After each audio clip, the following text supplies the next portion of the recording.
Have you ever walked out of a Tesco Express with just 3 or 4 items and wondered why your bank account felt so much lighter than it should? There is a reason for that feeling, and once you understand it, you will never grab a basket in one of these stores the same way again. Before we go any further, do one small thing for me. Tap that like button right now. Not because I need the number to go up, but because the algorithm only shows this kind of video to people who prove it is worth watching. If enough of us tap it in the first few minutes, this information reaches the people who genuinely need it, the pensioner who has no car, the single parent doing a quick top-up shop after work, the student living above one of these stores who thinks convenience means fair pricing. Tap like, leave this video running, and let's get into what is actually happening behind those doors. Tesco Express is not simply a smaller version of a normal Tesco. It looks similar. The trolleys are the same red. The uniforms are the same. The logo above the door tells your brain that you already know this place, that the prices inside will roughly match the big store you visited last weekend. That assumption is exactly where the trouble starts, because in reality, this is a completely different pricing world hiding behind a familiar face. Researchers who tracked prices across dozens of everyday grocery items over a full year found something that should unsettle anyone who regularly pops into their local Express. Instead of driving to a bigger store, households doing their shopping this way were paying close to £900 more per year. That is £900 more for the same kind of basket they could have bought elsewhere for far less. £900 is not pocket change. It is a family holiday. It is months of school shoes. It is a heating bill during the coldest part of winter. And most people paying it have no idea it is happening, because nobody at the till ever tells you that the shop across town was cheaper. Let's rewind for a moment, because understanding how we got here makes everything that follows make a lot more sense. A few years back, Tesco made a quiet decision that reshaped how millions of people shop without most of them ever noticing the moment it happened. The company had a format called Metro, a kind of middle ground between a full superstore and a tiny corner shop. Nearly 90 of these stores existed across the country. Then, almost overnight, they were rebranded. The Metro sign came down, the Express sign went up, and with that single change in signage came something far bigger than fresh paint. Thousands of products inside those newly rebranded stores were quietly repriced. Not gradually, but essentially overnight. Shoppers who had bought the same items for years suddenly found some of them costing far more. In certain cases, it was nearly 50% more for products that had not changed in any way. Same packaging, same supplier, same weight on the label. The only thing that changed was the name above the door, and somehow that alone was enough to justify a dramatic jump in price. One detail that barely got any attention at the time is genuinely important, so let's sit with it for a second. When those Metro stores became Express stores, they stopped being included in Tesco's price match scheme against discount supermarkets. That scheme had quietly protected shoppers on dozens of everyday items, keeping prices roughly in line with the cheapest competitors on the high street. The moment the rebrand happened, that protection vanished. Nobody announced it with a big notice in the window. People simply noticed their weekly spend crawling upward. Now here's where it gets uncomfortable, because the people who feel this the hardest are rarely the people who can afford to feel it at all. Look closely at who actually relies on these smaller stores week after week, and a clear pattern appears. Lower income households use convenience stores far more often than wealthier ones, not as an occasional treat, but as their default way of buying food. This is because the alternative, a proper weekly shop at a big supermarket, is simply out of reach for them. No car means no easy trip to the edge of town. Limited mobility means a long walk with heavy bags is not realistic. Living in an area without decent public transport to a superstore means the Express on the corner becomes the only practical option, whatever it costs. Economists have actually put a figure on this pattern. It is sometimes called the poverty premium, the extra amount that people on lower incomes pay. For groceries specifically, that premium works out to roughly £500 a year. £500 taken because the cheaper option was never physically available. Britain's own competition watchdog has said, in plain and official language, that people who struggle to shop around end up more dependent on convenience stores.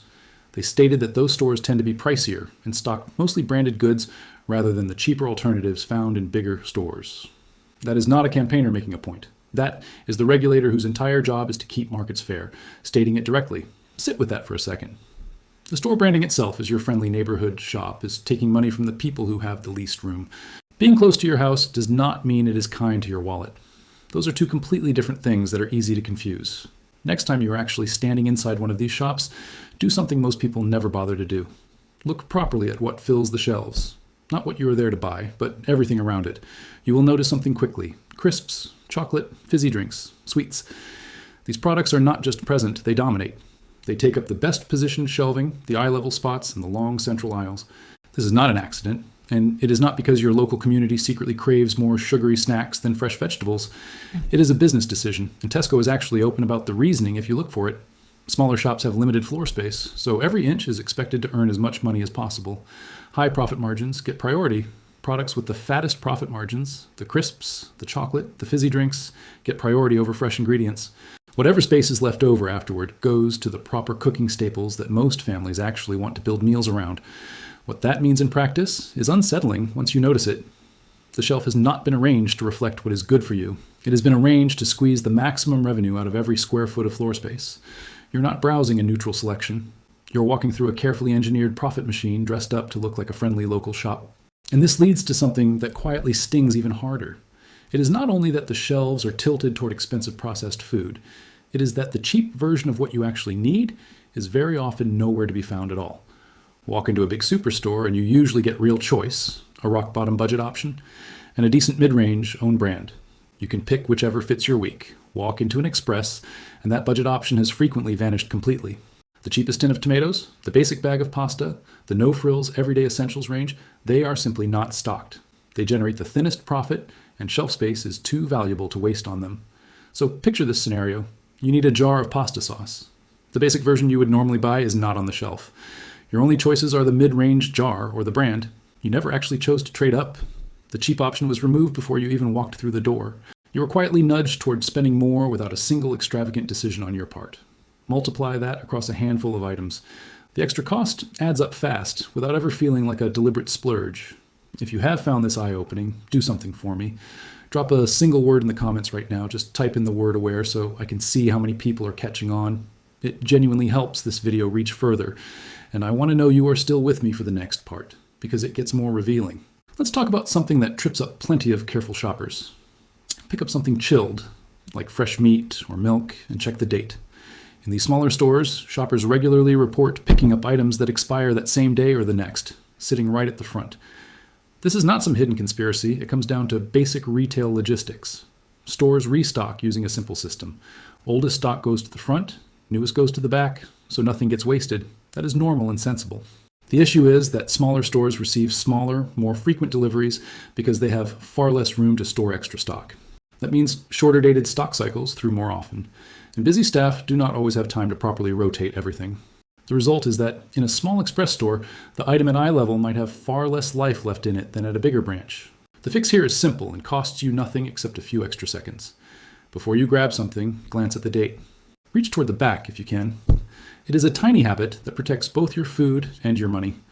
Here is something that catches almost everyone off guard once they actually do the maths, because our brains are terrible at adding small spending. Think about how you actually use a shop like this. It is rarely one big weekly trip. It is a few bits on Monday, a couple more things on Wednesday, something quick on Saturday evening. Each individual visit feels tiny. 8 pounds here, 10 pounds there. Nothing that registers as a real expense in the moment. But add those little visits together across a full month, and the picture changes. A handful of small top-up trips can easily total between 160 and 240 pounds a month. Do that exact same shopping at a bigger store with lower prices and proper budget options, and the total for an identical basket drops. Over a full year, based on real tracked pricing, the difference lands somewhere north of 800 pounds. 800 pounds is not built from one dramatic overspend. It quietly accumulates through dozens of trips that each felt reasonable. Loyalty cards deserve a proper, honest look here too, because they get presented as the ultimate proof that you are getting a good deal. When you scan your card and the price on the screen drops, it certainly feels like you have won something. But ask yourself a more useful question. Are you actually paying a fair price or simply paying a smaller amount off an inflated price? Consumer researchers have actually questioned whether loyalty pricing at these stores is displayed clearly enough for shoppers to properly compare value. This is especially true when unit pricing is not shown alongside a promotional deal. A smaller loyalty-priced item can look like a winner. However, a larger pack sitting nearby without any promotion at all is actually cheaper per gram once you do the sums. Most people simply do not have time to do those sums standing in a shop with a basket in hand. To be fair, the discount is genuine. You are paying less than the standard shelf price when you scan your card. The real issue is what that standard price was initially. If it started out inflated compared to a bigger branch, your loyalty discount only brings you partway back down. There is another layer to all this involving the country's own competition regulator. They looked into how often the till matches the shelf. At standard supermarkets, Pricing mistakes were found in a small percentage. At smaller branches, that error rate came out several times higher. When researchers looked at which direction those mistakes leaned, the majority of the time the shopper was being charged more than the shelf said. That is worth repeating slowly. More than half of the pricing mistakes found meant customers paid more than the label promised. Almost nobody catches it, because who watches every single price scroll across the till screen and compares it to memory? The practical advice here is simple. Glance at the screen as your items go through. It costs you nothing and is worth building as a habit.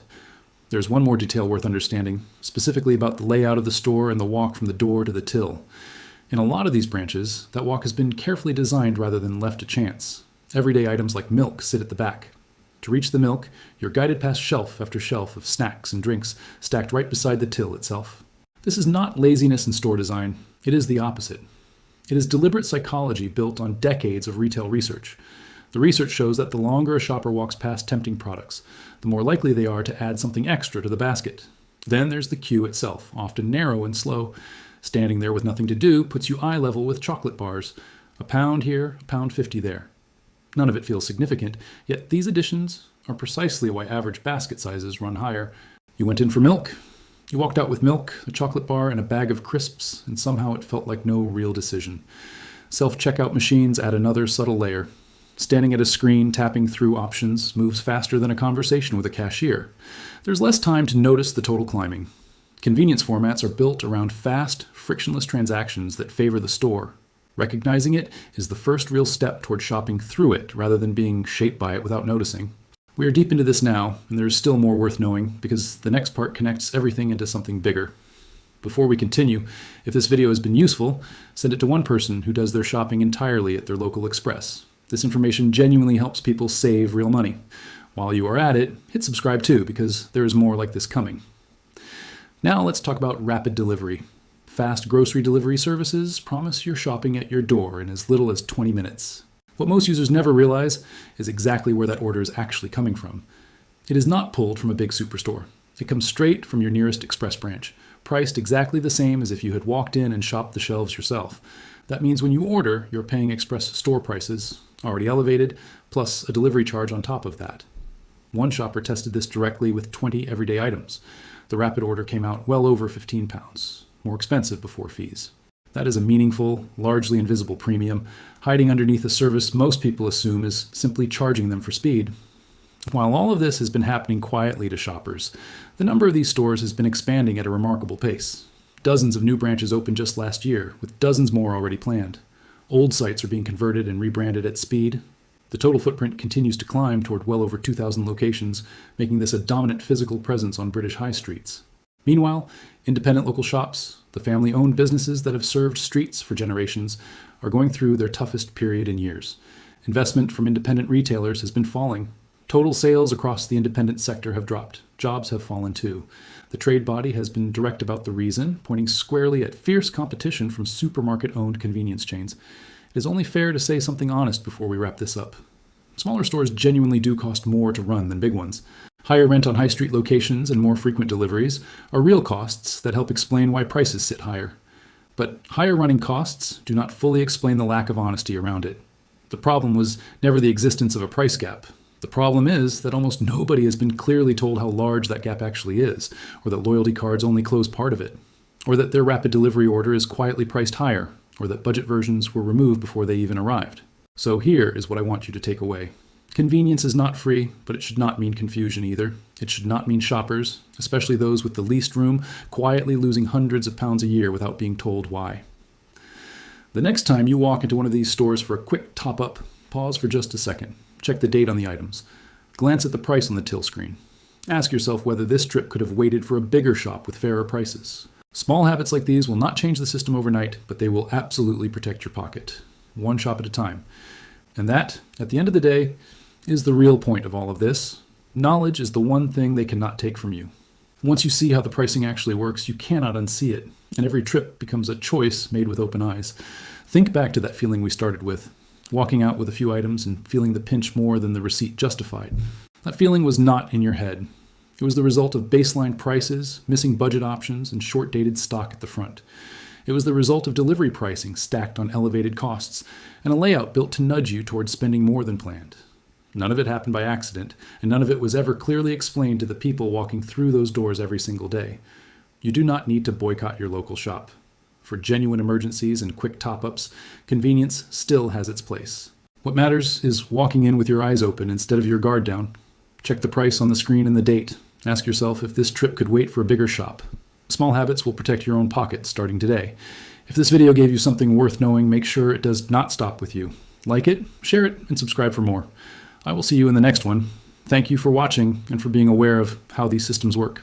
Remember to always look beyond the branding to the actual value you are receiving for your hard-earned money.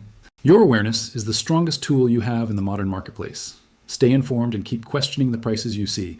This concludes our deep dive into the hidden world of convenience store pricing strategies and their impact on your budget. We hope this helps you make better decisions on your next shopping trip. Every penny saved adds up to a better future. By sharing this knowledge, we can help our whole community shop smarter and hold big retailers more accountable. Until next time, keep your eyes open and your shopping basket light on unnecessary expenses. See you soon.